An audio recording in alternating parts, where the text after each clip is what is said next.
muito maior. Catiúcia, boa tarde. Boa tarde, Piotr. Pois é, estamos aqui na Embaixada da Rússia. Vamos conversar com o embaixador Alexei Labetsky. Muito obrigada, embaixador, por essa disponibilidade de conversar com a gente sobre essa situação. A gente gostaria de entender como que a Rússia se coloca nessa situação, os motivos para essa operação e também se existe uma expectativa de cessar fogo, já que hoje houve mais uma negociação na Turquia e a Ucrânia apresentou essa possibilidade de neutralidade na posição. Muito boa tarde, Kazushka. Eu agradeço imenso o nosso encontro. Eu gostaria de expor algumas ideias básicas sobre a operação especial da Federação da Rússia. Tudo isso já foi explicado várias vezes pelo presidente do nosso país, Sr. Vladimir Putin, mas eu vou acentuar em breve as razões principais que nos levou a empreender esse esforço de denazificar, demilitarizar a Ucrânia, que foi constituída como anti-Rússia e que apresentou a real ameaça para a segurança do nosso país. Como se sabe, 2 dias antes do início da operação, nós reconhecemos a independência de 2 repúblicas que foram criados no território de Donetsk e Lugansk. Esses territórios, essas repúblicas não aceitaram o golpe de Estado na Ucrânia em 2014, quando o governo legitimamente eleito foi derrubado pelas forças radicais, que levou à radicalização e quase nazificação deste território. Eu posso dizer que o povo russo e o povo ucraniano, para mim, como uma pessoa simples que foi nascido na ex-União Soviética, é a mesma coisa. É a mesma coisa e por isso eu me estranhei muito quando vi que os nacionalistas e neofascistas na Ucrânia tentaram assumir tudo que está ligado ao nazismo alemão do século XX.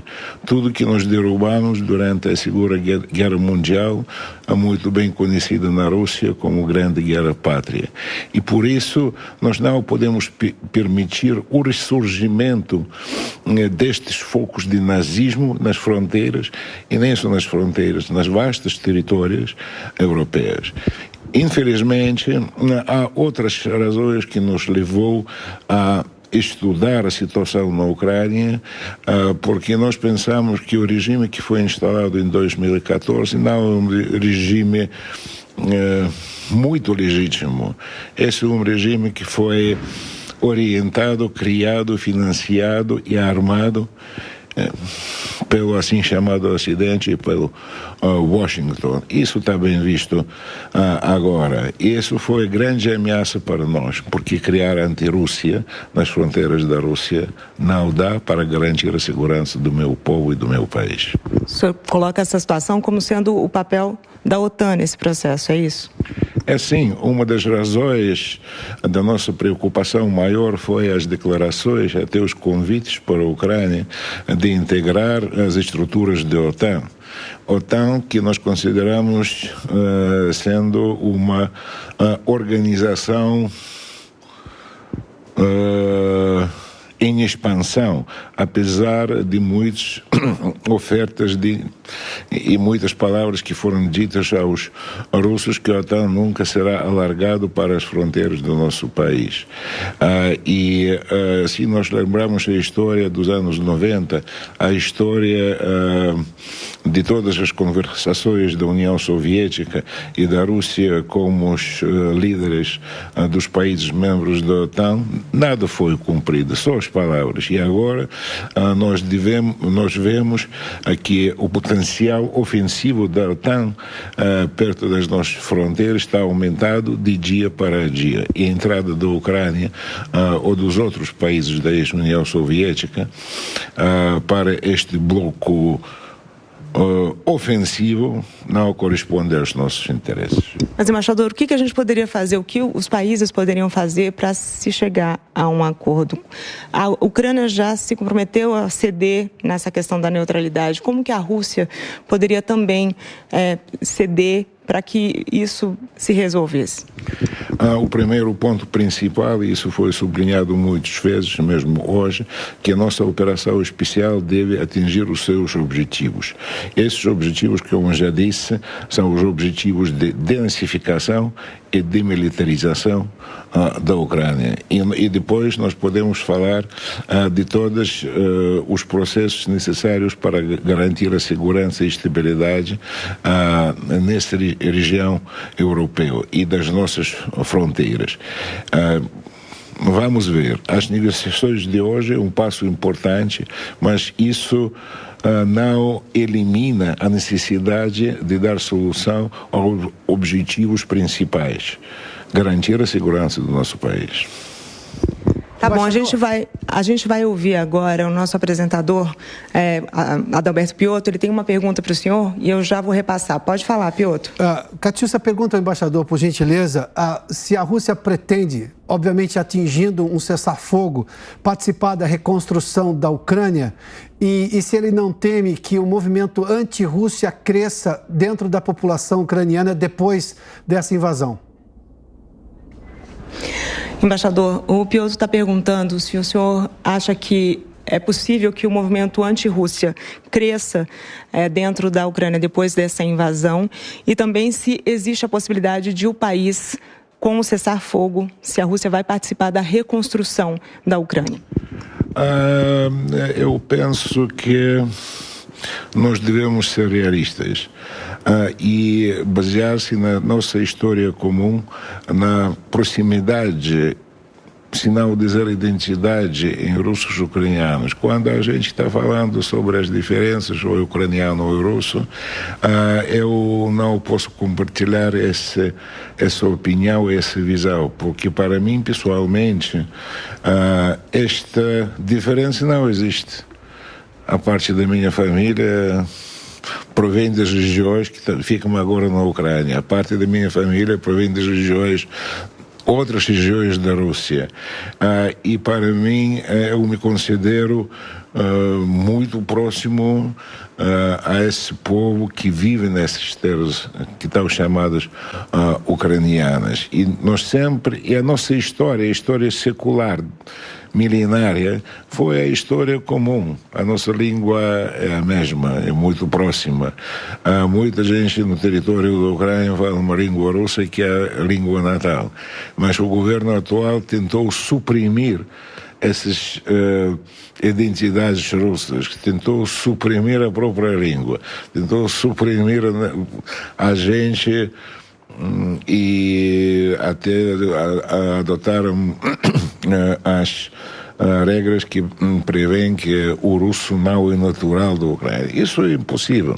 Há muitos, eu penso, milhões de ucranianos que vivem e trabalham no território da Federação da Rússia.